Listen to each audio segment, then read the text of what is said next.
Family, what it do, baby? Now look, we got an interesting topic that we're gonna talk about today. And the video we're reacting to is how to make it out the hood. So let's get straight to it, man. I'm gonna tell you how to make it out the hood. And I only want to Okay. make this video because pretty much my whole life I've thought, man, I'm gonna do something cool. Now wait, bro. I think we all have these thoughts. Well, for the people that has grown up in those circumstances, right? But I just want to say, man, bro, be around like-minded individuals. And in order for you to get around like-minded individuals, you gotta fix your mentality. That starts with building daily habits, positive habits. Yeah, that's it. Yeah, and that was pretty much it. Pretty vaguely though, I knew I wanted to be an entertainer, but what kind, I couldn't tell you. In high school, I went to a school called Simeon in Chicago, and the school's whole identity was sports. I used to watch guys flexing offer letters from big universities, and I was like, Facts. damn, I want to do that. But despite being tall, I couldn't really hoop. Y'all want to know what's crazy? I'm 6 foot, right? Now, this was one of the main reasons why I've always moved schools in high school is because I was trying to find the right fit of school. And this is my same situation, basketball. Ain't gonna lie, I thought I could play football, but I actually wasn't that good of a receiver. I tried out for the basketball team, but I did Nah, I ain't gonna lie. I was good at football, though. I ain't gonna lie. I was a nice receiver. I'm not that nigga's ass, not me.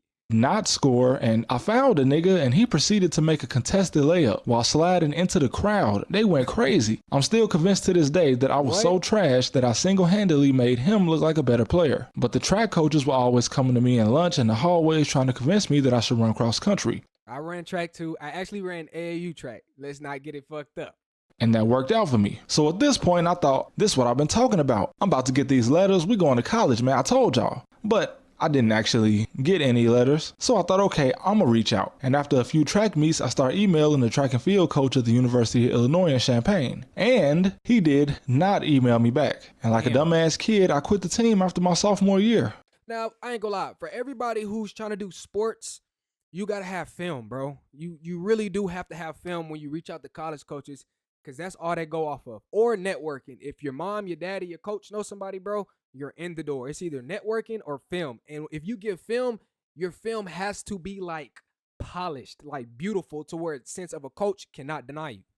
Had I run my junior and senior year, I might have actually gotten an offer, but I was impatient. And this whole time I was seeing people on YouTube becoming famous, like this one kid who dropped an album called Finally Rich. I saw all his Offstar blowing up on YouTube, and I saw how every teenager in the city started uploading music videos, but I didn't know how to do that. I recorded a fight at my school one time and posted it, but YouTube took it down. But anyway, fast forward to my senior year, I broke the myth of getting accepted into college, which is also key to you getting out the hood. Now, I took a gap year, so at 19, I discovered that the average state university, like the university with the state in it, will pretty much let anybody in. Now, I'm not telling you to go to college and go into debt because, wow, what a ripoff. All right, for all the women and the gents out there, please do not go to college just to get into debt, bro. Because once you get into debt, you're going to be paying that shit forever, gang. Like, unless you just have a business or an idea that just takes off. It's a shame college is so expensive because no matter where you're from, going away to college, like not just an hour away, is a change of scenery. A change that can honestly make you more creative.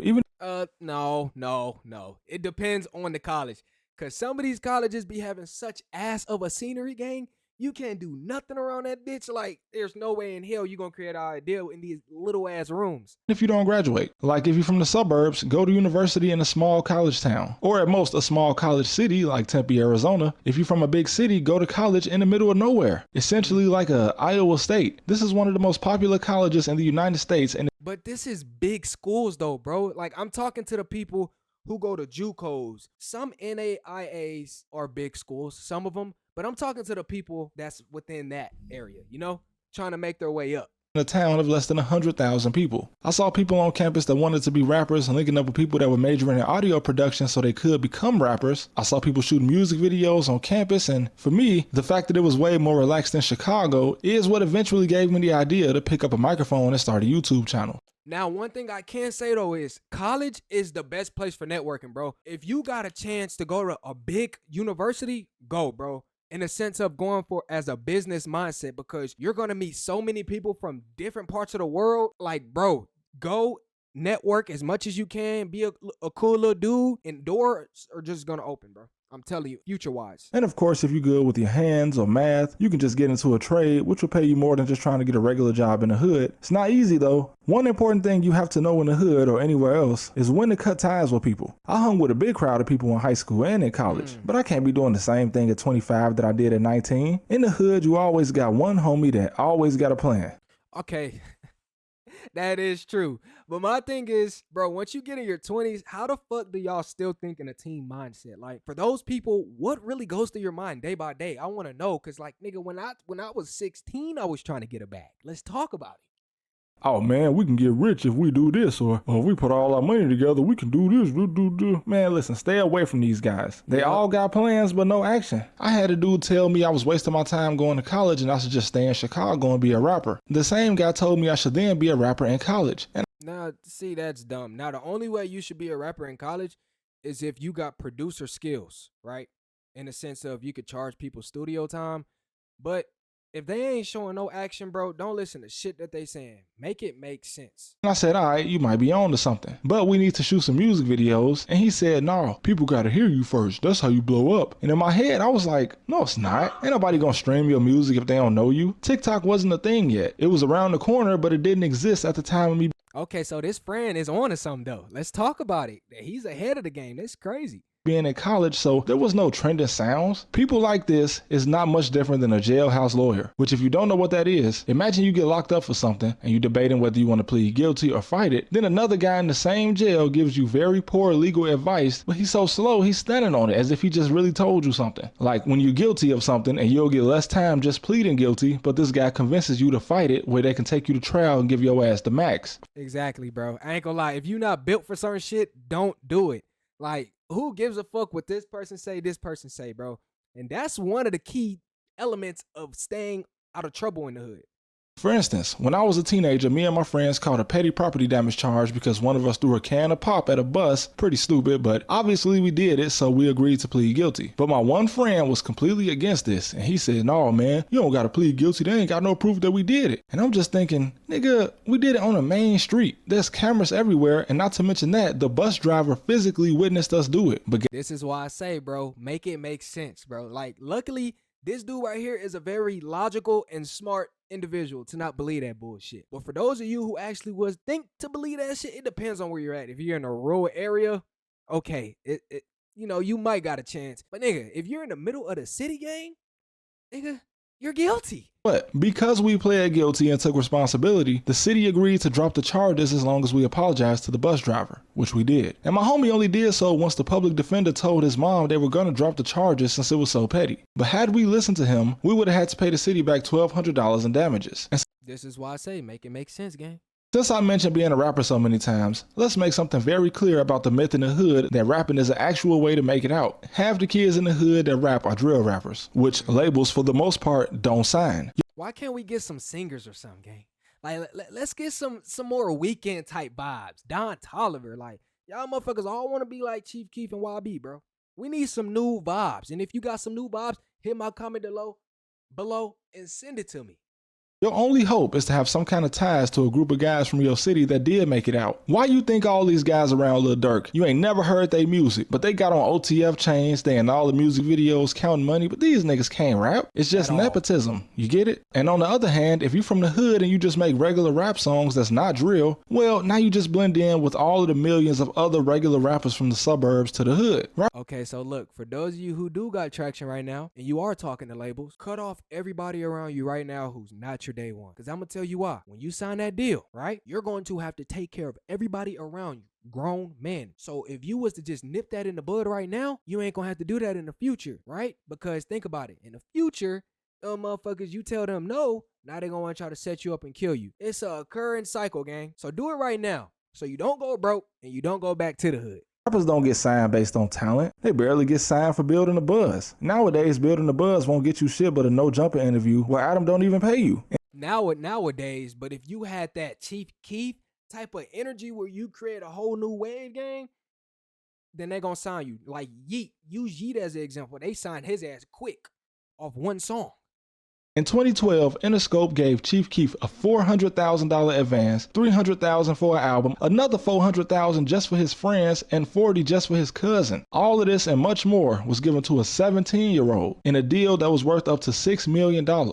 Yeah, that's crazy. Like YB say, right now, like in the time and age we are right now, labels are giving out millions. So within the next couple years, bro, like I give it 2 years, 3, bro, you need to be posting on social media every day your sound and trying to get signed by somebody, because labels are itching to give people 360 deals. Let's talk about that, man. $6 million. Adjusted for inflation from 2012, that's over $8 million in 2025. Something like this would never happen again, because not only is it improbable now, but it was improbable back then. Party Rock Anthem was the top song when Chief Keef signed this deal. Call Me Maybe was a top song when he signed this deal. Oh, I remember that. Hey, I just met you, and this is crazy, stupid. Gangnam Style had just come out that same summer, bro. Chief Keef didn't fit into any of these categories, but somehow he signed this huge deal. Your only hope now to make it out with rap is to go viral multiple times, which is hard. But that separates luck from talent, bro. Like Chief Keef had talent, my nigga. For him to still blow up around these songs like Wapong Gangnam Style, like nigga, what? And you still blew up? You're like that, bro. It was destined to be. Because do you know this guy? He had a song that became trending on TikTok in 2019, but the labels don't care. So unless you're from the south side of Chicago, you probably never even seen him before. You can also try to make yourself an industry plant though, which does actually work. Yeah. But you gotta be what the industry is already looking for. Yeah, facts. And you gotta know the right people. This is why you gotta pop out the places.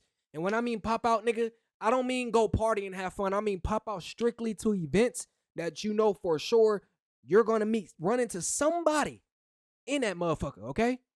And this goes for women too, because where do you think Ice Spice came from? Battle rapping underground in the Bronx? Come on, man. In college, she just so happened to meet the son of a label A&R, whose father was also the DJ for the Notorious B.I.G. when he...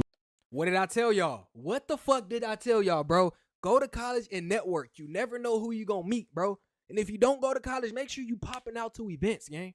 Was on tour. And this guy ended up producing all of her early music and getting her in the industry. But did he do it because she was such a talented rapper? Or did he just see dollar signs when he realized he could profit from sponsoring a sexualized female rapper during the rise of TikTok? Even outside of hip-hop, Taylor Swift. Let's say you from the hood or even a small country town, but you want to be a singer. Just do what Taylor Swift did. Or I guess what her mom did. You see, Taylor's parents are successful business people that already had money when she was a kid. So at 11 and 12, her mom took her to visit and meet with record labels. They turned her down, but her mom ended up paying for a talent manager, and this talent manager got Taylor a modeling gig at Abercrombie & Fitch, which led to the manager getting her a chance to make a song for the cosmetic brand Maybelline New York, which led to RCA Records giving her an artist development deal. At Hey, that's a W. Hey, shout out Taylor. I didn't even know your background story, but now I fuck with you for that, bro. Your mama really put that work in for you. And we need more parents like that, bro. Fuck.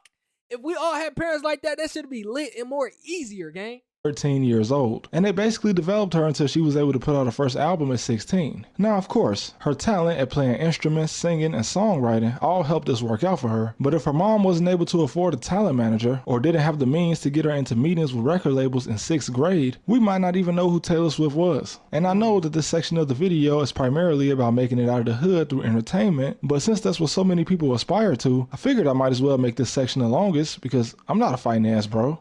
Hey, listen, but if you want to be an entertainer, nigga, get on your knees, nigga. Nah, I'm playing.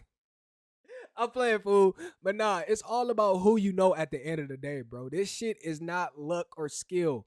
You really have to know certain people to get through certain doors.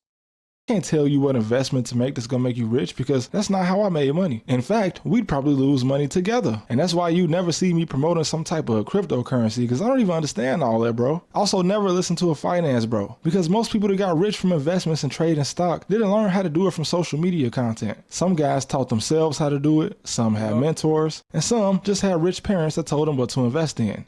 But yeah, that's true.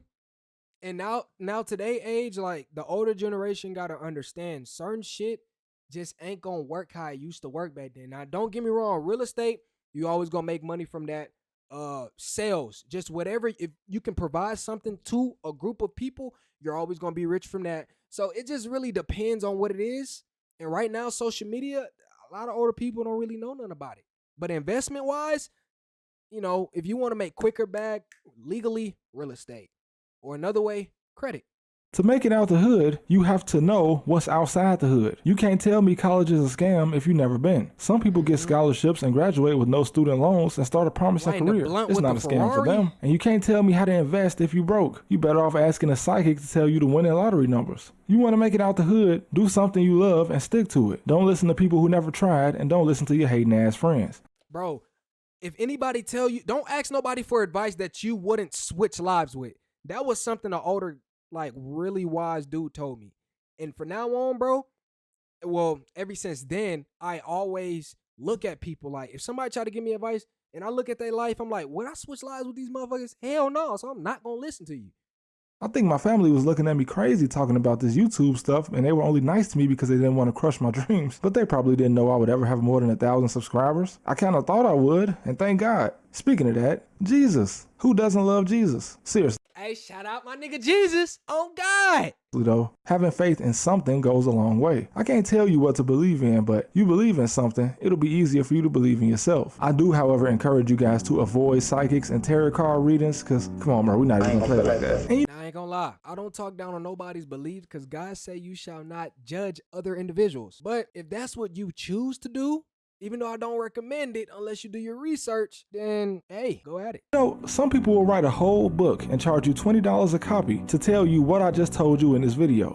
But thanks for watching, man, as always, and I'll see you guys next time.